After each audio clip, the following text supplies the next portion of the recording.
Hello, everyone. Welcome to, this is a working title, Faith in Action. Okay. And EK and I have been eagerly awaiting this day, also eagerly terrified. But we're very excited. We're very grateful for the survey responses that you guys submitted. We're very grateful that you are here. And a couple of housekeeping things.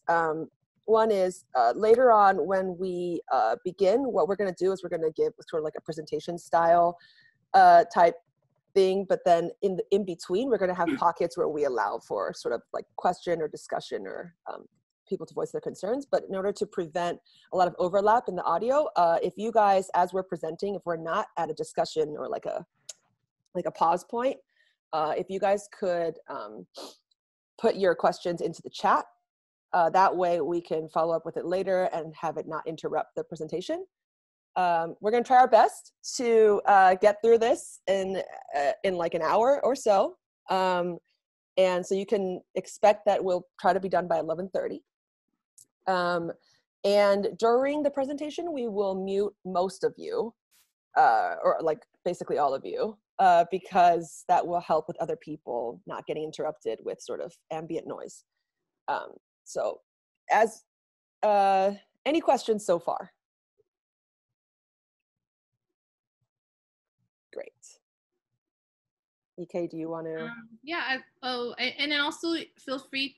I don't know if you discussed this, but if you don't already know this chat function, a lot of you guys have already tested it out and said hello to us. But feel free to put your questions in there so that we can get to them, answer them at different discussion points. But yeah, welcome everybody. I'm excited, and we've been praying for you as well. And I think really hoping and praying that we will have a great discussion that is just filled with love and understanding for each other. I think we'll get to a little bit, but we've been looking forward to this day. But I really hope that we can all grow. I'm definitely learning, Tracy's learning, and it'll be great to learn together with you all. So let's open us up. Actually, I was going to say we should open up in a word of prayer, but I suddenly paused at who should pray.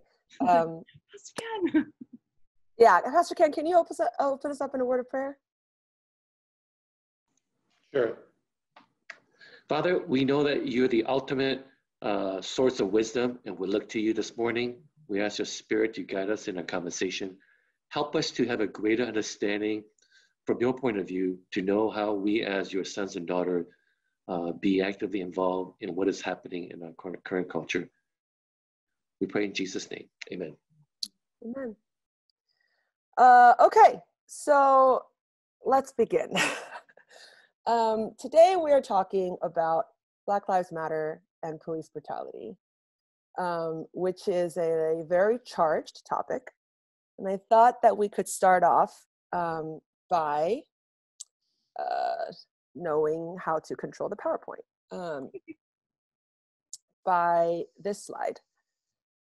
Because I think that since George Floyd, and also since 2015, like way before George Floyd, but because this conversation was sort of ignited once again by the George Floyd incident this year, I was hoping that we could all start from this phrase and have that be a common ground. And I think that based on the survey responses and based on just like talking to different people, there's a lot of sort of opinions and sentiments towards the movement, towards the impact of the hashtag, the impact of the organization, the impact of the protests, the riots, and all of that is sort of contained in this phrase. But I just kind of wanted to just take a moment and strip all of that away and say, as Christians, unequivocally, we believe Black Lives Matter. And I hope that we could start there. And I think that if we can't, we should talk about that right now, maybe, because I don't know that this conversation can move forward unless we can all agree that Black lives do matter. So I I know this is not a great way to kind of be like, if anybody disagrees, stand up and say so. But this is more of my way of saying, like, to kind of, for your expectations going forward, we are going to be operating out of this phrase that we believe this is true, that Black Lives Matter. I think if you fundamentally can't say yes to that, then it's going to be really difficult for you to engage with us for the rest of this presentation. Again, separating all of the things that kind of feel like they come with this phrase, I hope that we can start there. Yes, okay, that is out of my system. I think before we begin, EK and I spent a lot of time as we were preparing for this kind of reflecting and praying on Ephesians. And originally we kind of started off from this verse, which is, for he himself is our peace, who has made the two groups one and has destroyed the barrier, the dividing wall of hostility, by setting aside in his flesh the law with its commands and regulations. His purpose was to create in himself one new humanity out of the two, thus making peace, and in one body to reconcile both of them to God through the cross, by which he puts to death their hostility. We kind of started with this phrase, dividing wall of hostility, and this sort of goal of helping to break that down. And then we discovered like just all of Ephesians, like the richness of the entirety of the book of Ephesians and its relevance to this topic.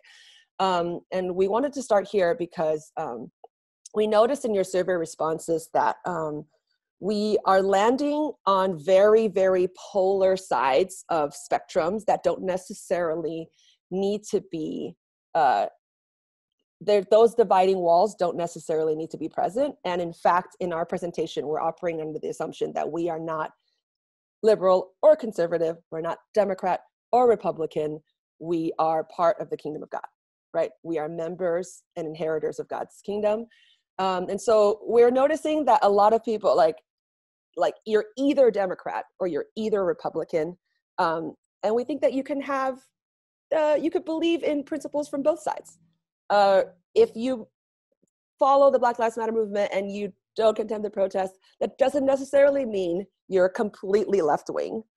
If you are an older person, it doesn't make you automatically conservative. If you're a younger person, it doesn't make you automatically liberal. And we're just hoping that going forward, we can trust in the fact that it can be both a skin issue and a heart issue, and not necessarily either or. And that every single person here has sincerity in what they believe, and there is truth to what they believe, and hopefully that will help us to find common ground rather than focus on some of the ways that we're being divided by this issue. If EK has anything to add, please feel free. Yeah, I totally echo what Tracy is saying, and even in our discussions around some of these topics that we're going to present on today, like Tracy and I have noticed, like we may land on slightly different like understandings of the concepts or solutions that we propose, or like political ideology. And so I like the idea that these don't define us, but we are defined as being Christian and people who worship God. And I think for the purposes of this discussion too, like it's a great way for us to practice it.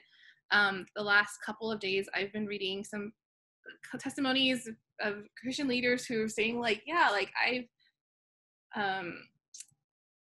I've had to reconcile with someone that I stopped being friends with 4 years ago because we were both Christians, but we exchanged some really harsh words about our political ideology. But I feel like I've wasted 4 years. So I think no matter where we land on these questions, where we sort of end up in sort of our conclusion, let's love each other. We've been praying for you because we love you.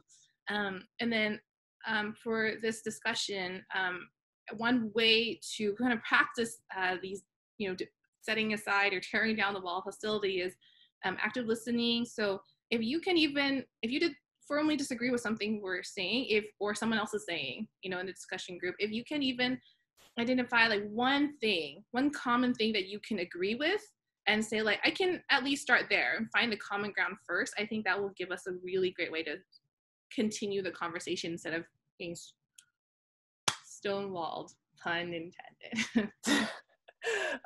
So going forward, we think that one way to find common ground and actually to help the conversation be more productive is to define terms so that we can get on the same page with what some of the terms that we're using mean. So lots of terms come up in the survey responses, and we're going to, and also I know that online and social media, like a lot of stuff is being thrown out. It must be overwhelming for some people. It was overwhelming for me, very much.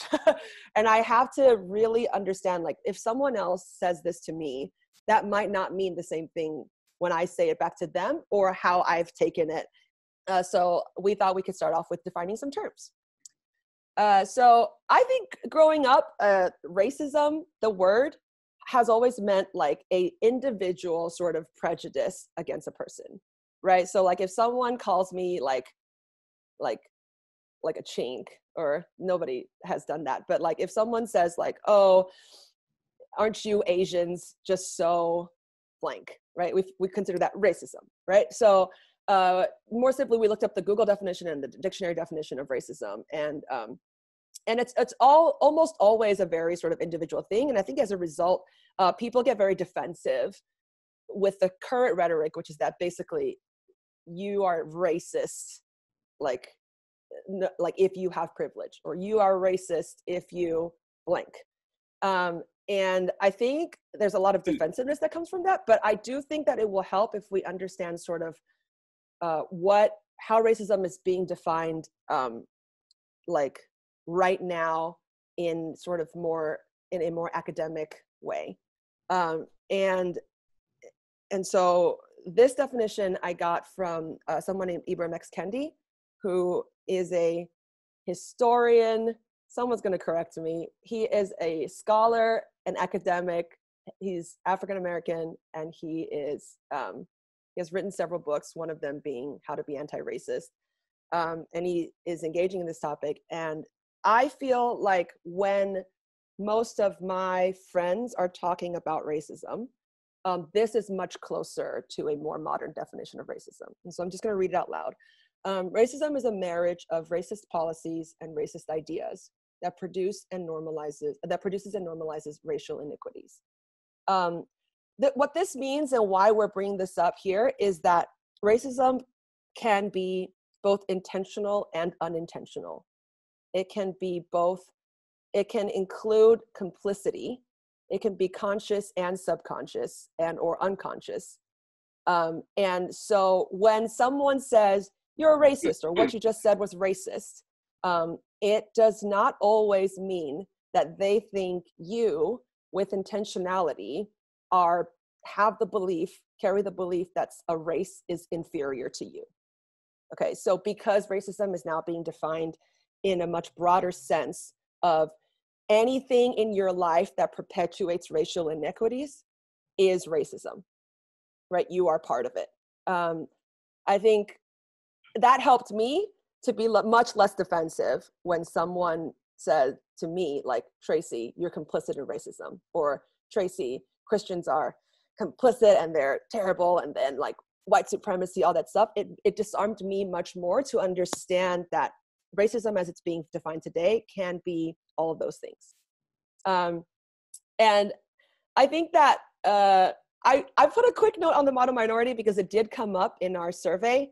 And I wanted to say that the model minority myth that I grew up with, that basically said like Asians are getting into better schools or are, less likely to be arrested, all that stuff, is because of the fact that we're more hardworking, or we, we just pulled ourselves out of like poverty or all that stuff. That belief is problematic, and it's being attacked as being problematic because inherently at the core of that belief is the fact that we can be more hardworking because of our race, right? Alone. That's the model minority myth, right? That Asians, blanket statement, can be more hardworking, as like Asians being the cause of that. And I think that idea is inherently a racist idea. And so per this definition, right? And I think a lot of people that I know will say like, well, it's just what it is, right? you can see the reality. More Asians are blank. But I think the correlation doesn't equal causation, all that stuff. Like, I think we can all agree that like at the core of that belief is something that we can logically agree that probably isn't true. And so as we talk about inequities, I think I'm going to divert to EK, but we thought that it would be helpful to define the difference between equality and equity.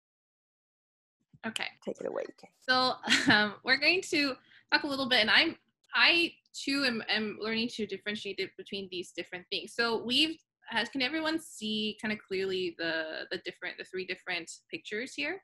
So it's a group of people who are trying to watch a baseball game, and all things being equal, say that they're allowed to watch it, but there are some barriers, right? There are these fences kind of keeping them. So equality would be that first picture. So everyone is going to get fairly distributed a box, right? Because the fence is too tall, so they need to see over the fence. So each of them is like, I'm going to give you each a box, right? So, and it assumes that everyone will benefit from the same supports. So it's equal, it's fair, right? However, you see that the people themselves are not like the same. So you've got an adult, you've got a child, and then you've got someone who has a physical disability, right? So if you give each one of them a box, that's fair and equal, but that won't allow them all to be able to see the baseball game. As you can see, the child is like barely hanging over the fence, and the person who's in the wheelchair literally can't see. So equity, in contrast, is saying individuals are given different supports to make it possible for them to have equal access to the game. So they're being treated equitably. And so there are a lot of things that you want to take into context. Like sometimes like, well, everyone has the same kinds of opportunities. And equity is saying, I want to take a look at the person's circumstances and like their context, the particular obstacles that they have to go through, and making them so that it's more result driven. Equality is everyone being given the same resources, but equity ends up so that everyone can have the same exact view of the baseball game. But ultimately, what we really want is the fence actually is sort of the system, right? There's some sort of system that is preventing them from having a full view of the game. And what we hope, and that's just, whether you call it like utopian or kind of like idealistic, is we hope that fence can come down so that everyone can see that game and have access without any support or accommodations, because the cause of the inequity was already addressed, so that system barrier was removed. So I think another way that I consider it is that fence is the existence of injustice, right?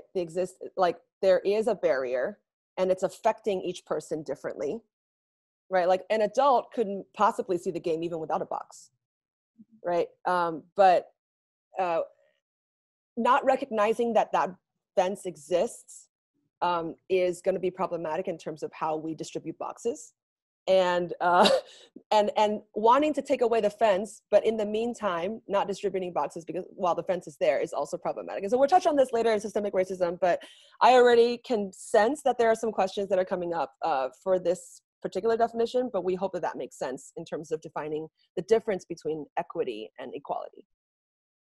And I've clicked out of the window again. Okay. Another theme that came up in our surveys, and that is coming up in the media a lot, is that the sort of left-wing extremists are being labeled as being Antifa, as being anarchists, as being Marxists, as being all these things. And EK and I have to confess that we had to then, like, we have very basic understandings of these phrases, but we were like, no, we should really look this up so that we know what these words mean, because sometimes things get emotionally charged in the media and then people throw them around derogatorily and they mean things. So Antifa believes that violence is a tactic to combat violence. So their whole ideology is kind of based on this idea that, like, if people had really fought the Nazis, then the Holocaust wouldn't have happened, right? Like then they wouldn't, like, if they had just fought back instead of letting Hitler do his thing, then all would be solved. And as a result, many members of Antifa, the sort of organization, are anarchists. They will just wreak havoc because they feel that the system needs to be torn down. That is clearly, by definition, an extreme approach.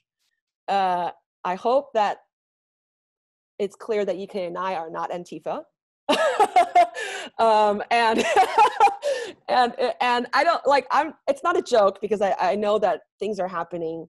The media is portraying that there are people who are Antifa. And so it is extremely upsetting and scary.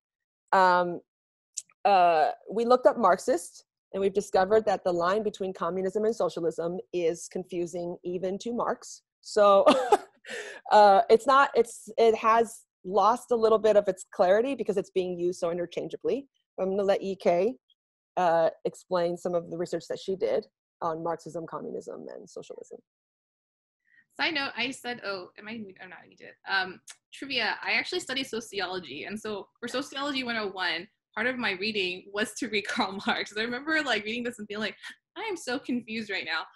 But Marx, it was actually describing an economic concept, right? And it was very much in response to things he was seeing in capitalism, industrial revolution.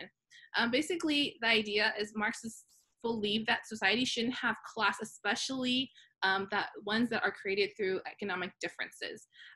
So socialism and communism are kind of on a spectrum. Communism is more extreme. So both of them believe that there's not really a lot of things like private property, especially under communism. So all the property is kind of combined under a central government. Everybody gets a portion of what they need, right?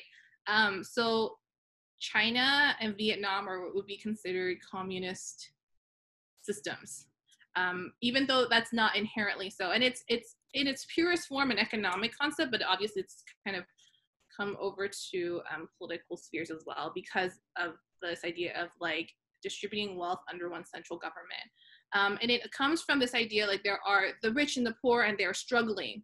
They're going to have this sort of revolution. Under socialism, people can still own property, but main ways of generating wealth is communally owned and what they would consider like sort of a democratically elected government.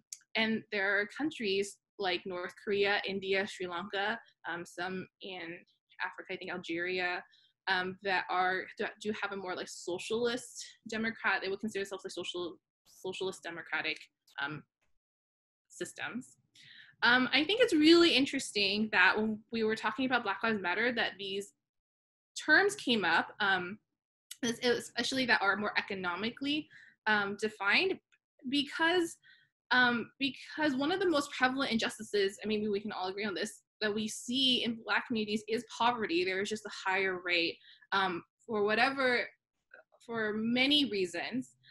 They are experiencing much higher rates of poverty, of less access to resources than any other kind of racial or ethnic groups in America. And so I think it is fair to talk about it in economics, but I do think whether you agree that we should subscribe to one of these things, I think it's important to kind of note that. And so I thought that was an interesting point that we were thinking about. So we're going to go to the first discussion break. What do you think about these definitions? Do you agree? Do any of them make you feel uncomfortable, or you're like, I love them? Yes, I agree. How so?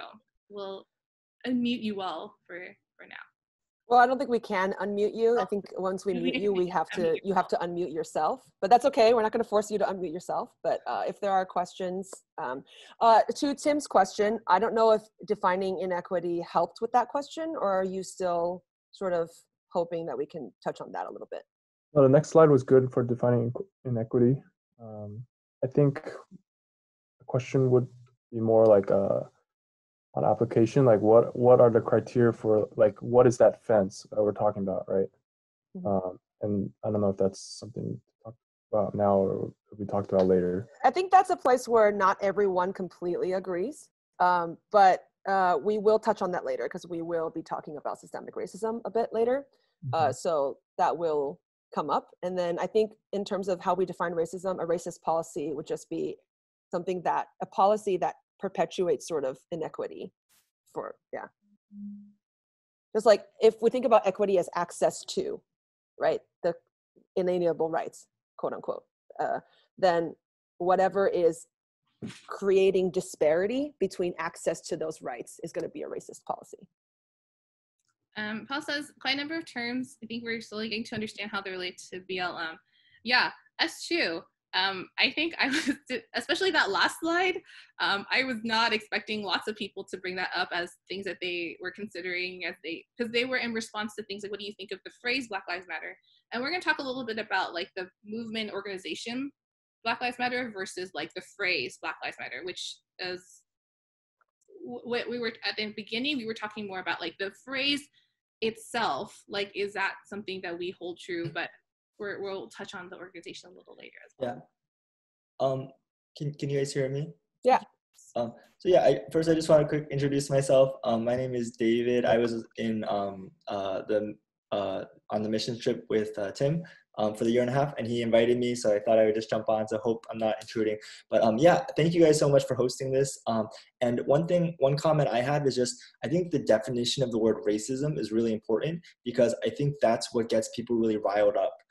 Because I definitely understand, you know, the quote from the How to Be Anti-Racist book, like that's a particular definition of racism, but I think we should acknowledge that that comes from one side of the narrative. And I think sometimes, for me personally, I think that definition can be more harmful than helpful, because it can, like, we have this word racism that has a connotation of like, you're a bad person, like you're an evil person. And then when we change the definition to mean, actually it's like systemic problems, and it doesn't necessarily mean you're an evil person, I just find that to be such a big shift that people are gonna have to go through. And it's gonna cause so much backlash and so much hurt and confusion that it becomes unproductive. And it's better to just let the word racism be those white supremacist people, and then let words like prejudice or like, you know, implicit bias or whatever you have that can kind of capture the same content of what this definition is. But again, I'm not trying to make like an argument or like rock the boat at all. I'm just kind of expressing my thoughts on that particular aspect. But again, thank you guys so much. Like, this is awesome, and I'm so excited for this. Can I ask a clarifying question? Are you saying that that you think maybe to diffuse tension in a conversation with someone who might not understand this definition of racism, that we should be conscious of our word choice and avoid using racism with someone who might not understand it that way, and that the impact of the word could be hurtful more than helpful? Yes, that's absolutely what I'm saying. And I also think, I mean, even the way you just framed that is implying that like this is the correct definition of racism. And I think that itself is a contested field. Like I think a lot of people would disagree that this is the correct definition of racism. I think that's like kind of one of the big battlefields in this whole issue, is like, what is racism, you know, and who is a racist? And so that's kind of, I think, a very controversial topic. But from that point of view, I definitely agree with you, like being wise in how we use words and understanding how people understand us. Definitely. Okay. Tracy, yeah. Can I ask a question? Is there a, how would you define race and culture, and how do you separate those two in terms of cultural values, cultural norms versus, you know, like how you view a race versus their, you know what I'm saying? Like, yeah. you talked about being model Asians. Is that a race thing, or is that a cultural thing that they are talking about? The model minority myth specifically has been applied to the Asian race. Not so much the Asian culture. Well, there's a lot of layers to this question, so I don't know if you want to take a go on it. Because I kind of feel like sometimes those two things get, absolutely, they're not so easily separated. And there is something to say about a culture of a person, a culture of a race, you know, that doesn't mean that everybody, but there is a certain thing that defines their personality, you know, and you see that now that I'm in Facebook, you see that certain things like, you know, SGV eats, and you can see there's certain cultural things that other people have certain cultural things. It doesn't mean that everybody's there, but then you kind of define the group a little bit.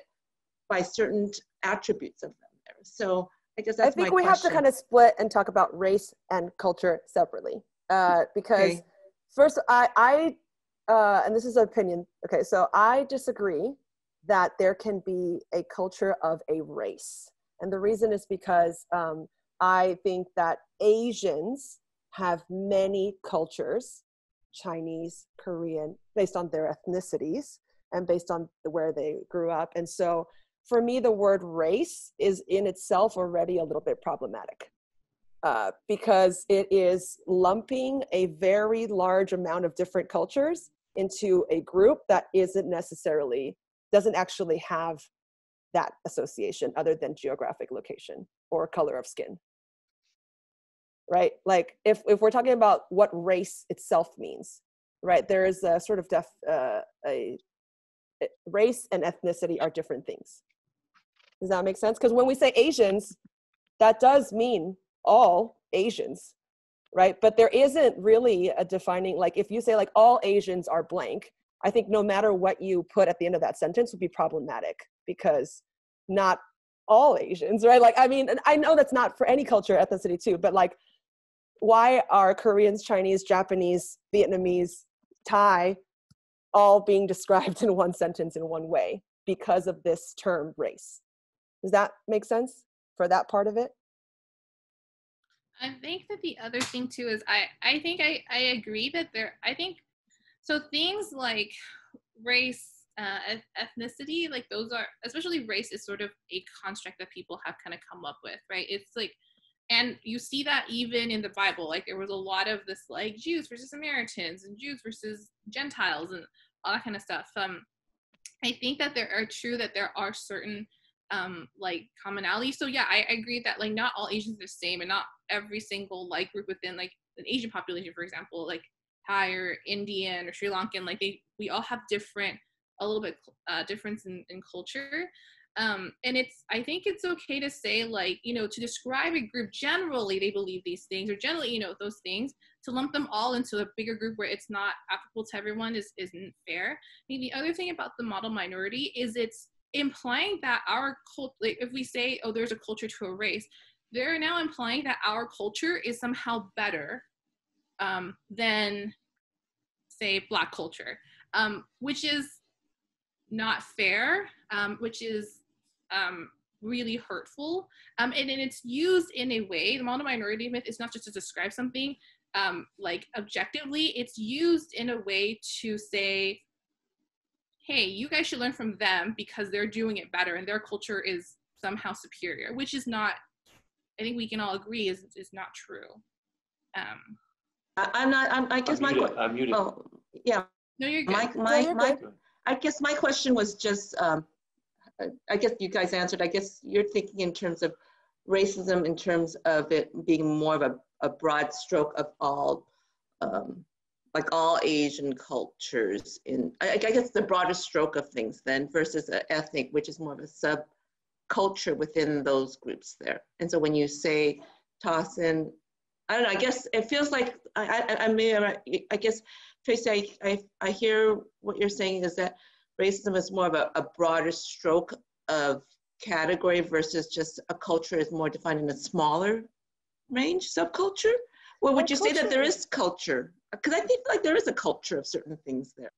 Absolutely. I think that it's only problematic when one culture is upheld as being better than another. Better than the other, right? Yeah. Yeah, but there are certain, yeah. Okay, so to characterize I guess an Asian population with a certain characteristic is not considered racism? You mean associating a particular culture, assigning it to a particular ethnicity is not considered racism? I'm sorry, right. Clarifying the question. Yeah. I would say that, but I would, I think that to me is a case by case, because like how I perceive, and again, back to David's point to how we define terms, what I associate to be culture versus what I like. When something is assumed to be the behavior of every single person within a race, that to me becomes problematic. But when you're talking about the values of a culture, right? Because you know those memes that you guys pop up. I mean, there's certain things about it that you go, okay, Yeah, like my kids, they said, "Oh, mom offers fruit." It's like, okay, yeah, I guess that's a cult, but is that like racism? Saying that, okay, this is what I'm just saying. I'm just saying. I would say the example you just gave, I would say that's like a stereotype of Asian moms, right? And a way that they express love, which is cultural, right? And I don't consider that something that perpetuates inequity. I guess when you add more value to that, then that may be racism. Then when you add more value I think to a certain when you action. say that that's a better way than how another race, ethnicity might do the same thing, right? Another mom from another race, and you say like, no, Asian moms are better because they do it this way. Right. So when so I guess racism is when you start adding value to a certain trait versus just defining the trait. Yeah, and like to Paul's point, the word model has value in it, right? It implies that it is the standard to which others should aspire to because of the word. I guess my question is, talking about values, right? You can see a trait as valuable or not. Are we just merely combining that to like just how we think about and have conversations about that? Or it's just like when value becomes something that like affects like some particular group of people's ability to like be more successful in society? Because I feel like those things are it's like you can't really control things when it gets there, right? Like, okay, maybe this is an example I've had in mind, and I'm putting this personal idea out there, maybe, and I'll be, just to wonder what your ideas are, if my stance is racist or not, okay? So my understanding of, for example, Japanese people in Japan, right, is that they're a very homogenous society, right? They're very compliant, right? Just based on what I know from traveling there and being around the people. And so when I see them as a minority in America, I see that if they, like from what I know, if they have run-ins with police and other people, like you're going to see less altercations, for example, right? This is my understanding. And I'm willing to be corrected, but like, is that, because that will result, if that's really the case, right, just by statistics, right, then you'll see statistically there'll be less altercations with police from this particular group of people, right, from their cultural background and whatever that has come over from Japan itself.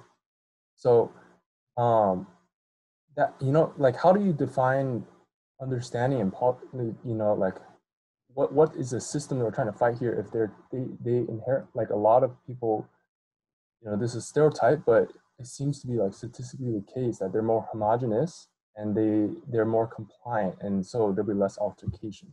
Is my thought right now like racist, and like is it promoting inequity? And so what I have found to be a helpful exercise is to pinpoint the idea behind that idea, right? So what you are saying is that the reason that a Japanese American might have statistically less altercations with the police, and by altercations I'm assuming you mean altercations that lead to like something violent, right? Yeah. So when you say altercation, you're talking about something that is antagonizing the police, basically, right? Because it doesn't have anything to do with how often they're pulled over or how often they are stopped, right? So and the idea behind what you're saying, and this is for me to clarify, so if it's wrong you should tell me, is that the reason that they don't antagonize the police is because they are inherently more compliant by culture. Like they are culturally less likely to antagonize the police. Raised in a society such, where they grew up in and everything. Sure, but Japanese Americans grew up in America. So are you talking about specifically Japanese immigrants? Like, I think this kind of, if it's like what, like your kids of a parent like just moved here, you might carry. Okay, so like a second gen, right? Yeah. And I think I would say that cannot be determined by the statistic, and like that connection. I'm not phrasing myself well. Correlation. Yeah, I guess. Oh, Nathan just appeared. His voice. That correlation is, there is.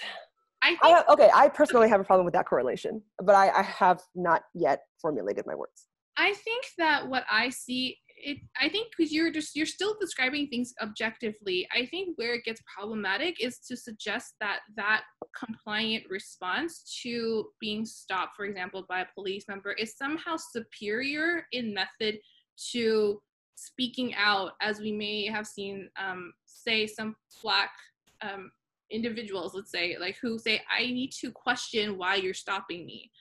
Because I think like because then we're making a judgment value. You're saying this way is better and this way is wrong. Because because you're still not, I think that the bigger question is, why were they stopped in the first place? Was the reason they were stopped justified? Was it like, have they been stopped at a higher rate? You know, was there like, because if there was something, and were they treated in a way that was fair? There's just a lot of other, to me, a lot of, like what she's saying, like a lot of other components in that. And then also, I totally agree with what EK just said, right? Like in terms of what I said before about assigning value, like if me saying, why did you stop me, police officer, instead of saying, okay, yes, right? Like not saying anything, deserves a violent altercation with the police, I have issue with that as well. Does that make sense? Like if one culture responds differently, but they both have done nothing wrong, both the Japanese person in this scenario and the Black person have done nothing wrong, and it is like X amount %. We're going to talk about this later, and we probably need to move on. But did that kind of make sense what we just said? Or I know you probably disagree, but did what we say make sense? I think this conversation is difficult because like we're talking about like there's like practical things, and there's like every person, every group has like their own, like when a police officer comes with, they have a stance, and that can be, you know, something that's they've received from their upbringing and what they know, you know, which is receiving a lot of stereotypes, which affects how they can treat someone or choose to pull someone over. So I mean, this conversation is I think just difficult by nature because we're dealing with both you know, how people act and how people think, and all those things are just kind of intertwined. So I see your point. I don't know, you know. Yeah, like, I really appreciate these. I mean, like, honestly, like, these are the kind of questions that I think I've been wrestling with for months. But one thing I do want to know as we move on, because we do have to move on, is a lot of these questions to me come from a desire, the question behind that I hear is, am I racist? And I don't know that needs to be the first question, and that isn't really at the heart of our presentation today. Because I don't know if that's the most important question to ask. I think we are asking the question of, how has racism in the United States impacted the Black community in ways that are hurtful, and how can we as Christians respond to that, right? And I think that personally, am I racist? Doesn't necessarily, like, I think I agree that I also started there where I was like, am I part of the problem? And I don't know that going forward, that will be the best question to focus on. I don't know if that makes sense. Yeah. Cool. Okay, so we have to move on because otherwise we'll be here till 2 p.m. So we're gonna go quickly. We wanted to talk about something really important because this is a Christian social justice forum. We hear a lot of stuff from conservatives and Republicans, and I think, or conservatives and Republicans, whatever. We hear a lot of stuff in the media, mainstream media, that is secular, and we wanted to offer a Christian perspective, a biblical perspective, based on our reflections and our love for the book of Ephesians.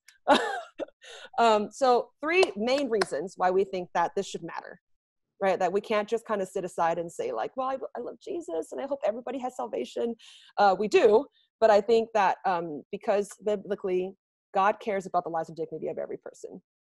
So what we mean by that is every single person, no matter who, and I think we can all agree on this, is an image bearer of God, right? And so they carry with that equal dignity, equal deserving of respect, and also equal partaking in sin, because we are all fallen people, but they have equal access to salvation, and they are part of our family. So God cares about the lives of every person. One thing that I really enjoyed is I read this article, and you guys should look it up if you get a chance. What is Biblical Justice by Tim Keller? Because as I was thinking about how God cares about the marginalized and the oppressed, I kept looking up like specific OT or NT references about how God cares about the oppressed, and it's literally too many. It's the whole Bible. So I think that it was easier for me to talk about, okay, what does God's care about the marginalized? What does that mean in the Bible? And it kind of came around to this word, that justice in the Bible. And I kind of, as I was reading this article, Tim Keller kind of broke down like 2 different words in the Bible that mean justice. Tzedakah also means righteousness, and how God sees that. And for mishpat, which is a Hebrew word for justice, it actually means giving people what they're due, which is punishment, production, or care. Because in Deuteronomy, the priests were like required to be given their priestly mishpat, which is basically like what they were due for the services that they gave, right? So in the Bible, this idea of justice actually means giving every group like what they need and what is rightfully due to them, based on the previous statement, which is that they're all image bearers of God. So the dignity, the honor, the respect that is due. And also the consequences of sin, the punishment, etc. It means both of those things. But what I really loved is that Tim Keller states that the biblical idea of justice doesn't stop there. There's another word that is used for being just or being righteous, and that is tzedakah. And it actually has to do with having a life of right relationships, both with society and with ourselves and with God. And that to me is such a beautiful, it kind of sums up what I love about the gospel, right? That the hope that we have is a hope that desires the day-to-day living in which a person conducts all relationships in family and society with fairness, generosity, and equity, right? And we see that like over and over in the Bible, like God takes something that has been broken, a relationship that has been broken. And we also see that in Ephesians, which we'll talk about next, but and that God's heart and God's desire is that every person who is an image bearer of God is in right relationship with one another, with God, and with themselves. And that relationship, what that looks like is a fair and generous and equitable relationship. So I'm going to let UK talk about holistic gospel, but if that's okay, or you can throw it back to me if you want. Yeah, so I think some people were saying like, like there were some distinctions of like, what the solution isn't like social justice, it's to preach the gospel, or it's a heart issue, not a skin issue. And we like to say like, we think that it's both, right? If there's anything I love about that well is I found that it applies to all areas of my life in ways that I never discovered until, have another person joining us. How wonderful. But so first, obviously we have to talk about salvation, right? Like the gospel, the central point is that Jesus died on the cross for every single person and resurrected to give us eternal life, right? For it's by grace you've been saved through faith, and not from ourselves, the gift of God. The second thing, and so just a caveat, like our fight is not against flesh and blood, so we're all family here. A second part of the gospel is we are given a mission, right? We are to go and preach the gospel, to preach to the Gentiles and the boundless riches of Christ, to make plain to everyone the administration of this mystery of the gospel, right? So everybody, our goal is for everybody to know this gospel. It is not just about like the salvation prayer, right? You talk a lot about what then comes after, like you pray the sinner's prayer. There's so much life you have afterwards. And so the third thing is that it involves you living in continual discipleship of Christ, including, is it the next slide then? A gospel that will care about other people, that impacts every sphere of your life, right? So if you go through, Ephesians lays it all out, like very systematic for us, right? So we are created in Christ to do good works. And then from chapter 4 all the way to chapter 6, you see Paul kind of lay out like it transforms us first individually, like, you know, we are to be people of purity and live in the truth.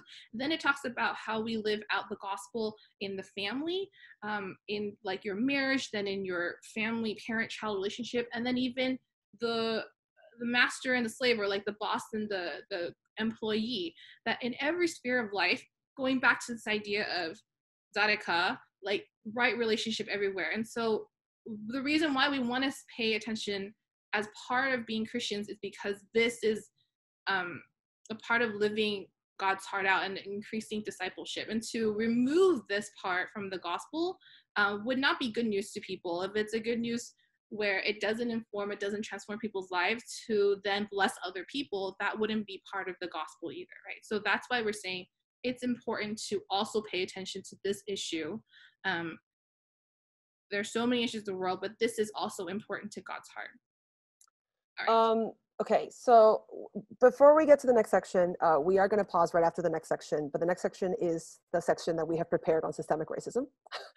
And based on our previous discussion, I know there's going to be a lot of questions and concerns. And so I just want to start off by saying the goal for us talking about systemic racism is not to argue about who is to blame.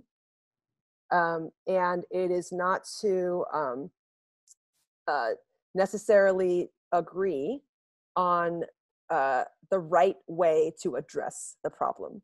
And we are hoping that we can get on a closer platform in terms of recognizing what the problem is, or at least gain a better understanding of how we all perceive the problem. And it kind of goes back to the image when we talked about equity versus equality. This part to me is us discussing what is the fence. Okay, what fences are before us that are preventing us to have for access, and how it is impacting the Black community in a very different way than it impacts us.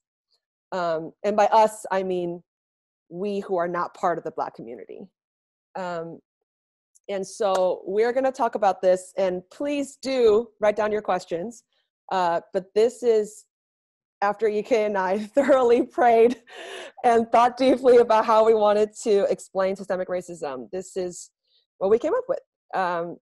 So it's called systemic because we are talking about disparities in the way that different races have access to equity, equitable life, based in every facet of life, and how individual racism living inside every person has seeped into our institutions because they were built by people who carry within them implicit biases, indoctrinated ideas that perpetuate inequity.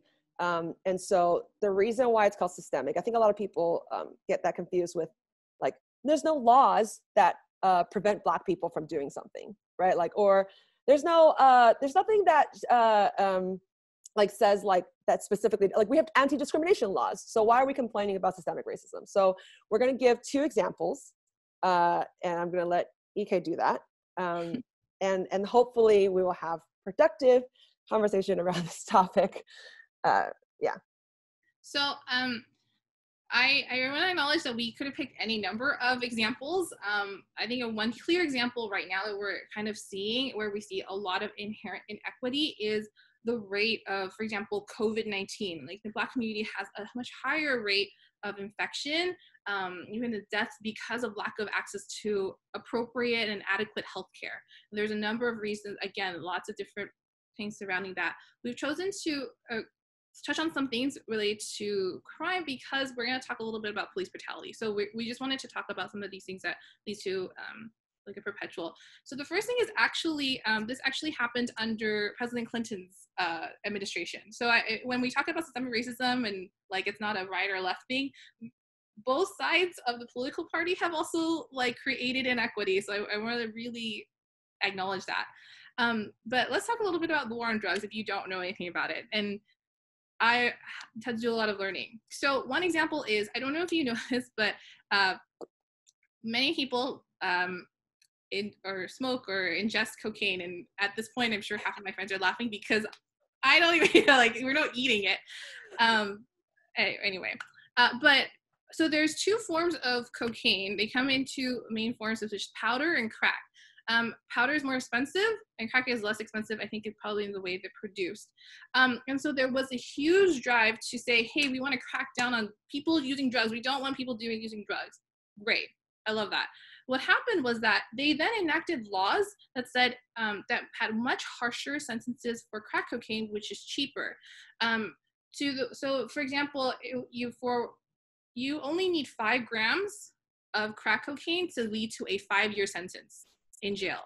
Powder cocaine, you need like 500 grams to have that same sentence, that 5-year sentence, right? The problem is, and you're like, oh, because like it's easier to get your hands on crack, and so, you know, like that makes a lot of sense. We're trying to deter people from getting their hands on drugs. Fine. And then what happened was that because of different reasons, there were Black people, because of their economic differences, because it's much easier to get their hands on crack, they were much more likely to be convicted of crack cocaine. Here's the thing. White people were doing crack cocaine too, but they were also not being punished at the same rates as Black people. Whereas a lot of white people were getting punished for powder, but at a lesser rate. So that means that they are receiving harsher sentences, and this became a policy that was racially inequitable.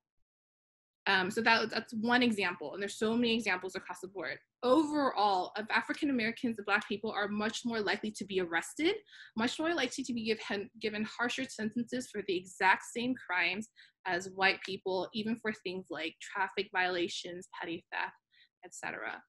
I think at this point I want to acknowledge that there is some correlation between poverty and crime, but to say that a poor person is more likely to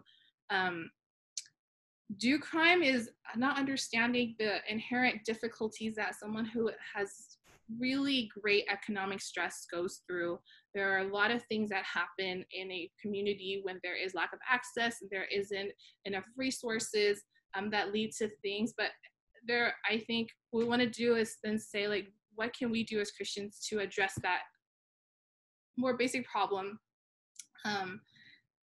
And then also to acknowledge that we talk a lot about, like, okay, so we want to do well, like do well in school, like get a job, and it'll be, you know, that will really improve the community. But there's a lot of research that shows that social upward mobility or economic upward mobility is actually really, really difficult. You're much likely to start and end in the same sort of social and economic bracket, as you would say, over the course of lifetime.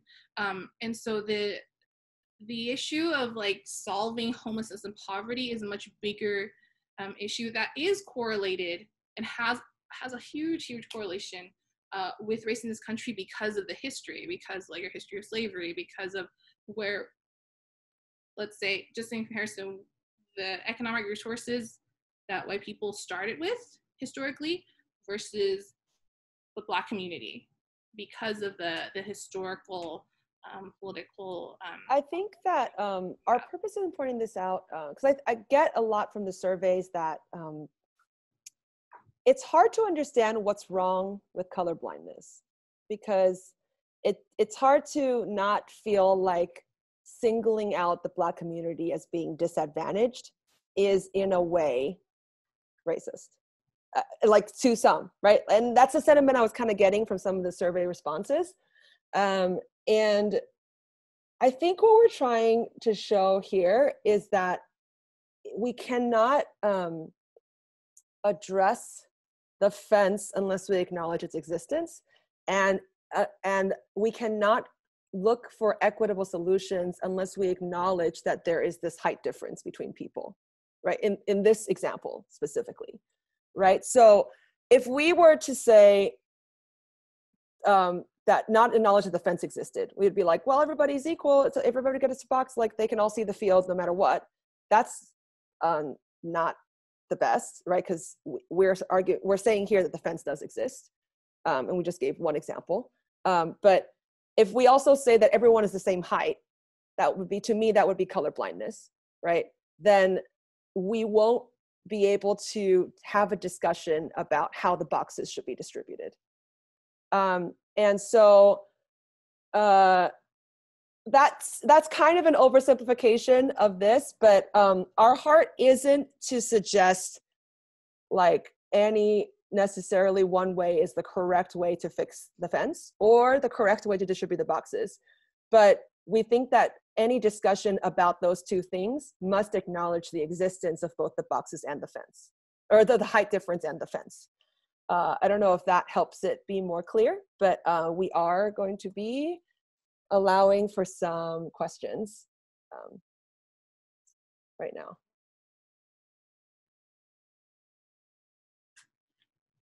Yeah, Tim, I agree that the original intention of our creation and also our identity in Christ means that we are equal height. But I think that just due to sin and due to the brokenness of the world, we don't, and I think when I'm talking about height, I'm talking about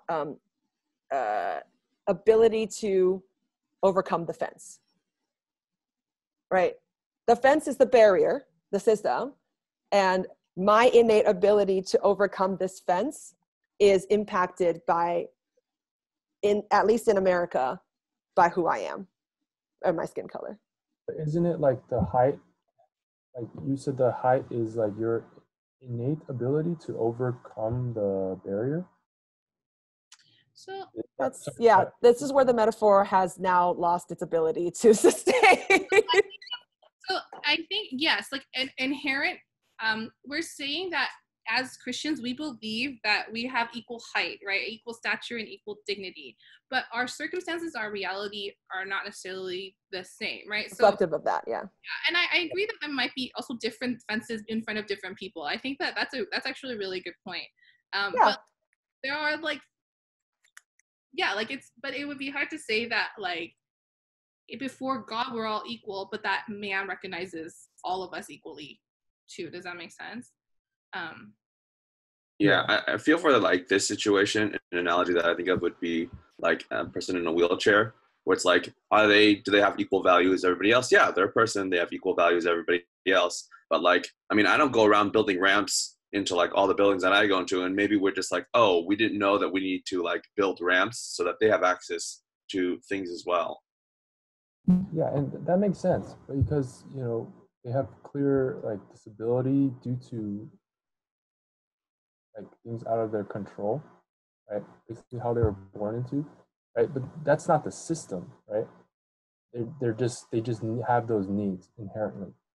But like, I don't know. Well, I think in that situation it is, because like in a building, if we choose to build it, then I mean you can just have it on flat ground. But if we build steps, like that is me actively choosing to like not build a way for people to get up to there. So that's I also feel like the metaphor is starting to get away from us. So if we can return to sort of, can we agree that the war on drugs example is an example of how the system has disproportionate impact on different races?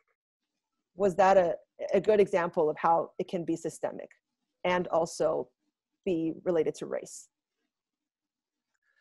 I agree that it's an statistical observation that can be seen. Sometimes it's a little bit harder to kind of dissect things out, but I'm just doing a little fact checking. As far as the COVID-19 data, I'm actually looking up the current information. The looks like the rate of the number of Blacks who are infected by COVID-19 does not seem to be disproportionately high compared to other ethnic backgrounds, at least in LA County. And in fact, what I was doing was I was comparing cities that are predominantly African American. I'll use an example, Compton. The number of persons tested positive was about 3,331 per, I don't know, probably per 10,000 or 100,000. But if you were to look at Hispanic Latin American communities, and I was looking at places such as like Bell, Pico Rivera, You know, I work in Downey, so I work with a very large Spanish-speaking population. And you know, and when I looked at like South El Monte, the numbers are actually pretty much comparable. Actually, the cities that has the lowest COVID cases is actually predominantly Asian communities for some reason. But so what I'm saying is that sometimes the numbers may not necessarily be as high as we believe them to be. You know, it is also true that the Hispanic population, you know, they're suffering quite a bit too. And at Downey, as a physician, I have, you know, the finger on the pulse of the number of people who are infected and dying in our ICUs.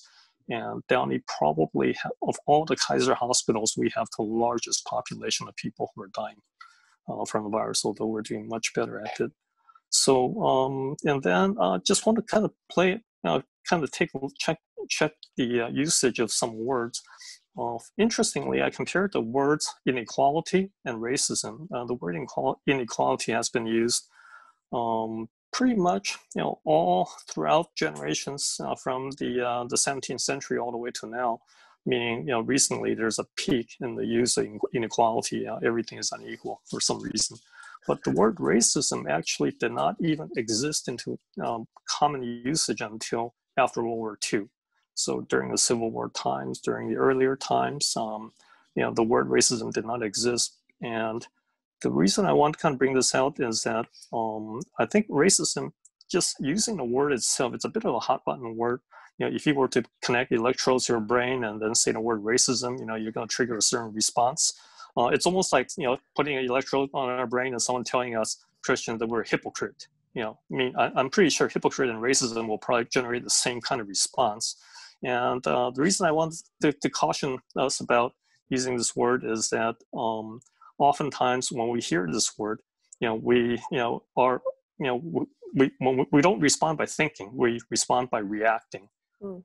And it would be either reacting in shame or in anger or in, you know, backlashing or something, or in self-defense. So my suggestion would be to actually use the word less when we're actually speaking it. And when we hear the word racism, even if it's directed at us, we have to make an assumption that not everyone uses the word equally and knows exactly why it's being used. So that's also pretty important. As far as the connection between culture and ethnicity, the answer is, well, initially there is a connection because we were living in different parts of the world and we have developed different cultures. But once, you know, immigration occurred, what sometimes happens is that cultures can persist because our worldviews are passed on from our, you know, prior generations to us, and even though we live in a new country, that same worldview can persist for 2 or 3 generations.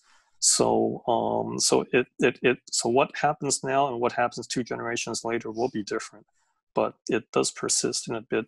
But what I thought was very interesting was that, you know, at my work, I have a lot of patients who come from Compton and Watts and so forth. But I also have a lot of ethnic Black communities that are kind of 1st generation or 2nd generation African, meaning they did not go through the slavery kind of story. You know, these are people who are, you know, ethnic Nigerians and Kenyans and so forth. And interestingly, you know, their culture and their behavior and their outlook is very, very different. So some of it is definitely the making of our own society. It's not just, you know, the issue of skin color, for sure. Yeah, I agree with most of that. I think that. Can I ask add a couple of cents? Okay. I think what Glenn had to say is quite wise. I think based on research done on comparison of people in overseas versus US, there's a verifiable research done. People who live in US has a higher tendency of stress. So the issues that go in US has really impacted not only us, but also across the board. And if you do a research on that, people live overseas, even though they may come and live in a real harsh environment, the stress level is radically reduced significantly than what we experience. So our context really impacts us in ways that we have no control over. So I think that helps us to understand in the light of what Glenn said, because you know, these recent immigrant Nigerians don't have the same kind of issues what people are experiencing in the US. So I think that really helps us to put things in context. I was going to ask a clarifying question, but I can't remember. I should have written it down. So I will table that. Like we don't want to paint the Asian race in broad strokes. We also should not paint the Black community in broad strokes, right? There are also first generation immigrants and people who have been here for many years, people who have ancestors who come from different places, and in those, right, like Africa is also like not a country, it's a continent with many different like cultures and countries and histories as well. And so I think it's really, really great. I think I wanted to ask though, and that not for people to answer, but to say like it would be then interesting to see the correlation of whether we treat or whether the experiences that African first-gen immigrants are similar or different to Black communities where they've had a long, long history here. Does it make sense? And to like know the differences. So I'm looking at some of this. So that's just one. That was just some of me thinking out loud based on what you've said. But you're right, and I do. I think we obviously haven't touched on like disparities that the brown community, Latino and Hispanic community have experienced as well. But yes, they also overall experience a lot of inequity too. So. Okay, so I just want to pause really quick and say that it is 11:20. We have about a third of the way to go, maybe less if we go fast. But I just wanted to give everybody a heads up that our original promise of ending at 11:30 may or may not be possible. And if you, I would prefer that you try to stay, but if you do need to leave, I understand. And that's just, but I think we're going to try to finish. Yes, DK? Yes. Okay. And I really, like, I am, thank the Lord for this conversation. I think that a lot of it is happening right now in the context of this 1 hour and a half, but as we can clearly see, this is a conversation that really needs to extend sort of beyond this because there's a lot more to unpack. And I'm hoping that that will get impact down the line as we continue to engage in these topics with wisdom and listening to everyone's feedback and yeah. All right, I'm going to keep going. So in this next section, we are going to address sort of this culture of saying Black Lives Matter, but. So a lot of responses that we got were about sort of discomfort of people not wanting to associate themselves with the organization Black Lives Matter because of their democratic affiliation, because of their liberal ideologies, because of their support of things like pro-life movement, pro-choice movement, because of their support of the LGBTQ community, all of that stuff. And I think that I just want to point out that there's a really simple way that we can phrase this better. And that is that normally when we say a sentence and we add a but at the end, the takeaway of that sentence becomes the end, the tag, right? I'm going to give a really, really bad example because late last night I couldn't think of a better one. But like, consider the difference between you're so pretty, but your nose is so big versus your nose is really big, but you're so pretty. Okay, very, very, very subtle difference. But the final takeaway is you're so pretty versus your nose is so big, right? So it does lessen the sort of the uncomfortable feeling, even though you did still say your nose is so big, right? So, but I was thinking like, just moving forward, I think that if we as Christians could prioritize saying Black Lives Matter, because I think we all agree that Black Lives Matter, and end our sentences that way instead of ending it with the sort of caveat of all the things that we disagree with. So there's three like sort of most common phrases that we hear. So the first one is Black Lives Matter, but rioting and looting are unacceptable. So consider saying rioting and looting are bad and violent, but Black Lives Matter. And I think that, and we have more to say about this, but just that simple way of rephrasing something can help someone feel like you stand with them because you believe Black Lives Matter. And rather than, why do you keep sort of negating your previous phrase? And you may not mean to negate your previous phrase, but it's just a simple suggestion for us moving forward. We do not have time to go into detail about rioting and looting. My opinion is looting and rioting are different. Looting is specific to taking advantage of riots without cause for selfish gain, right? And for some Black people, it might be taking back what they felt they were due, right? Because they think the system is harming them, and so they're going to break windows. But for the most part, we can see in the media, we can see the news that a lot of looters are just not there for Black Lives Matter, not there for any other reason other than to loot. I think we can agree about that. Rioting, on the other hand, is a more complex issue. And we are not condoning violence, but we can acknowledge that the riots are happening as a result of a very real source of anger and frustration when other ways have failed, or seems to have failed. And so I really like that when we were talking about this, that EK gave me an example from a mental health perspective. So I'm going to let her explain her mental health example. Yeah. So as a counselor, I work with children and families, and a lot of times parents will come to me and say, like, my kid is tantruming, they refuse to do anything, they're throwing things and yelling. And so there's obviously going to be work surrounding like, hey, you know, kid, you're gonna learn to have to calm yourself and to use your words and all that kind of stuff. But what we oftentimes is the better and the more effective and the most important crucial of the work is to help the parents and help the family to figure out what was the source of a need that was not met.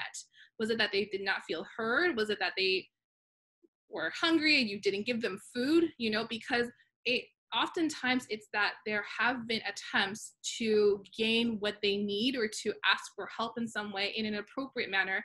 And that, yeah, exactly. And that leads to like, and they feel like that way is not effective, then they will escalate the situation in order to feel heard, in order to get their needs met. I like the way some of you guys said, it was like, absolutely, this whole presentation is let's weep with those who weep and bear each other's burdens and not perpetuate unhealthy stereotypes, because what we want is when we negate it, we are saying, I don't care about why you were angry in the first place. But if we can say, like, I hear what you're saying, I hear that you've done your best to try other ways and it still continues, like this inequity continues to exist and perpetuate. And that really helps us to do so and allow them to actually feel the reality of us bearing the burden together with them. So, yeah. Hopefully that helps to explain sort of like, because I've had a lot of questions of like, why don't you outright condemn riots? And I just think I make that choice because of this very reason. Because I would like to sort of not prioritize, but then put first the weeping alongside. And I don't know if that's a choice that you are comfortable making, but that is the reason behind not condemning right away. The second most common one is Black Lives Matter, but don't all lives matter. And we wanted to borrow the Chinese translation for the Black Lives Matter movement, which is 黑人的命也是命. And we think that that's actually a better translation because it doesn't imply that other lives don't matter as much as the English phrase. And directly translated, it means Black people's lives are also lives. And all lives definitely matter. I think that's it. We all agree that all lives matter. But I'm sure you've seen all the memes that have come out about how, like, if one house is on fire, you wouldn't say all houses matter and water down every house. And there's a lot of like similar memes that have come up. And I think that when the phrase Black Lives Matter makes someone uncomfortable, there is an underlying sort of feeling that it means that other lives don't matter. That our current emphasis on Black lives takes away from the value of other lives. And I think that that's just fundamentally not true and not the intent of the phrase Black Lives Matter.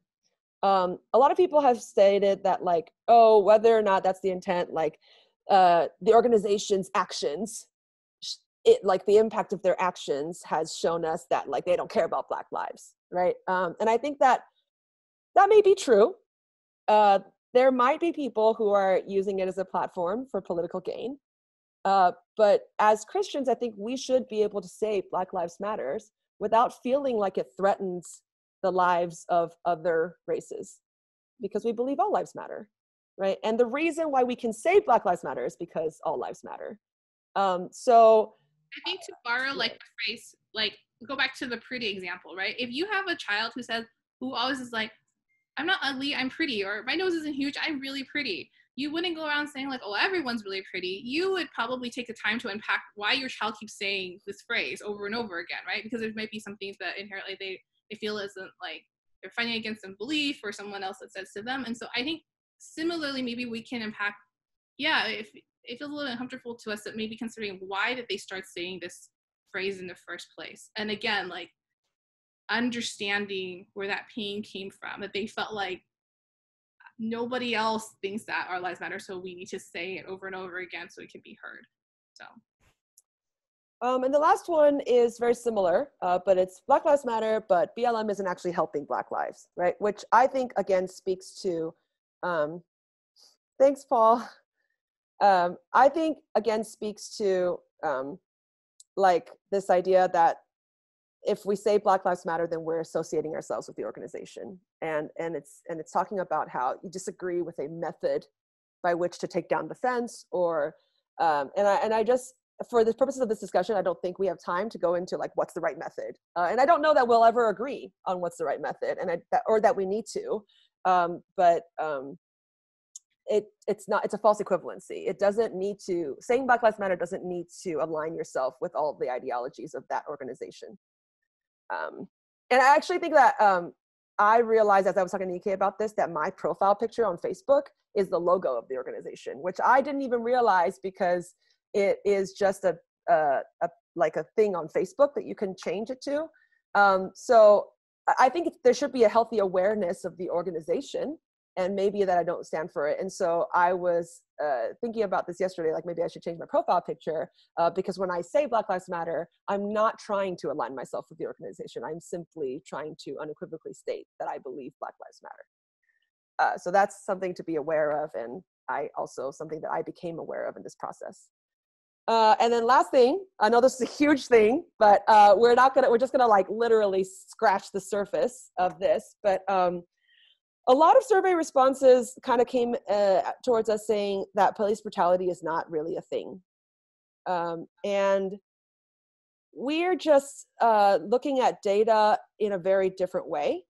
And I don't know that we'll come to a conclusion about this today. But EK and I wanted to kind of touch on the importance of looking at ratios versus looking at just numbers, right? So what I mean by that is, if last year out of 100 white people, 10 unarmed white people were killed, and out of 20 Black people, 5 unarmed Black people were killed. That's twice as many white people killed, right? 5 versus 10. But percentage-wise, 10% of unarmed white people were killed, and 25% of unarmed Black people were killed. And so that's more than twice the likelihood of being killed in terms of ratio. And I'm not saying that data can't be manipulated in many ways, right? But I just think that as we are reposting or sharing data that seems to support one thing, we ourselves need to do just a little bit more homework to understand the data and how it's being used for the purposes of that specific article, for both sides, right? Liberal articles will use specific data sets to argue their point. Conservative articles will use specific data sets to argue their point. And one of my pet peeves is seeing data being wildly manipulated. Data that's true being manipulated to kind of emotionally manipulate a group of people. So I just want to, for my thoughts on police brutality, I think that all of us could collectively do a little bit more homework on how the data is being used. And it's not super clear cut, right? That's why I wasn't able to kind of give you like a single chart that proves that police brutality is the issue and all police are, first of all, nobody's saying all cops. Well, some people are saying abolish all the police, right? But when we say defund the police, it doesn't quite mean something as simple as take away money from the police because they're all bad. And I think it's important when we sort of denounce the movement to defund the police to really understand it a little bit better before we do. And to understand that there are varying degrees of extremity even within that statement. Because some people are saying, put more funds into like therapists and counselors in schools rather than having the police patrol the schools, right? So that is a push to focus on preventative measures rather than reactive measures, right? Some people are saying we should refund, we should not have as much patrols in areas that are less, just like there's not that much criminal activity, right? So we shouldn't send fully armed police officers to give traffic tickets per se, right? And they're saying they could defund the police that way. Many people have different ideas of all the different ways that the funds can be reallocated. But to say that defunding the police means that we are cutting all the police funds is an oversimplification. And I think that we don't have time to get into, but hopefully that helps us to be more open-minded towards a movement that was, in my opinion, titled pretty poorly, which is why a lot of people are having discomfort with the phrasing defund the police, especially since everybody has different ideas of the level of safety that a police provides for them. I hope that is clear. Okay, so I don't know that we have time. Like, I think we have to wrap, and then anyone who wants to stay can continue the discussion. But I do want to say that in conclusion, I think the question that's important to ask ourselves is, do Black Lives matter to us? And if so, how are we going to respond, right? What are we going to, what kind of actions can we do to reflect that Black lives do matter to us?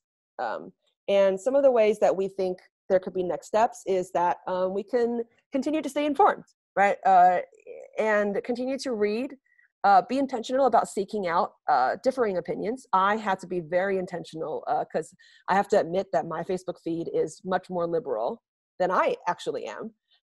And I had to go out and seek other news sources and other opinions so that I could be informed of something that was outside of my sort of bubble of influence. I think that we could consider exploring in communities. So if any of you guys are interested in sort of starting like a smaller group where we discuss on a more regular basis some of these issues, we'd be happy to, there's going to be a post-forum survey where you can indicate your interest in that, or you could just email us or reach out. And then also, I know that on social media right now, it's easy for you to post something and be completely canceled or doxxed or attacked or torn down because someone says, how can you think this way? You're an idiot. You can't, blah, blah, blah, blah, blah. And we were thinking that maybe we could create a platform, whether it's through Facebook or WeChat or whatever, that is a safe space for people to ask questions where they won't feel judged or shamed for their opinion. I don't know if there would be interest in that, but that will also be on the forum survey, the post-forum survey. And then we have some Black leaders and pastors. This is a very short list, but some people that have influenced us and have blessed us in their preaching and in their organizations that they founded or in the books that they've written that we want to recommend to you guys. These are all Christian Black leaders. I'm not actually going to go into it because we are sort of slowly starting to wrap this up, but this will be available somewhere. I'll figure out where I can make it available to you. And we wanted to say too, like, we're going to do our best to send, we're going to send out to everybody a list of the resources and some of the things that we looked up, and links to certain things that we've kind of quoted or cited today so that you have to go back and continue to read through them. Each of these leaders are people that we respect and have looked into, like some of them, like Pastor, I can't pronounce his last name, from Anacostia River Church. Like, he does work with Pastor David Platt out in Washington, D.C. Jamar Tisby has like an Amazon Prime video series about like the church and racial injustice, and he kind of goes through it. It's really, it's a video series and it's pretty digestible, but that we hope that we can give it to you so you know that like where we're getting our information from as well, and so you can continue to look into it yourself. Yeah, Latasha Morrison is the founder of an organization called Be the Bridge, and it is a Christian organization that focuses specifically on the work of racial reconciliation, and with an emphasis on like bridge building rather than like championing a specific ideology, which I thought was extremely helpful in sort of informing how I minister cross-culturally and also bridging some of these divides. And then Jackie Hill Perry, I know this is like a weird, she wrote a book called Gay Girl, Good God. She is someone, you should just look her up. I think that you will be surprised, and she is very eloquent, and she has, I think, really important and a good perspective on the intersectionality between like Christianity, LGBTQ, and also her own Blackness. So that's it. This is a QR code for the post-forum survey. It's gonna include, like, there's a first question is about age, because I'm just curious about some of the response. So it's still anonymous, but it's please don't, I realized I didn't know how to categorize the age groups. So it's under 18, and then like the last one is over 40. And I don't mean to imply that over 40 is old. And I just want everyone to be clear that was not my intention, and I now realize that it could be misconstrued. So hopefully everyone understands that anyway. Okay, and that's kind of it. Another thing I wanted to show you guys just to see if you guys would be interested is based on your forum responses, this is kind of where we fell on the spectrum on these topics that we sent out. I can send out this graphic, but I put this together because I thought you might be interested in seeing. We got 56 responses. So based on those 56 responses, this is where we were at before we started this forum. I'd be interested to see how it's changed, but I didn't put that in the post-forum survey. But that concludes our forum. Thank you all for joining us. And if you would like to stay, feel free, and we can have some post-forum discussion time together. Good job.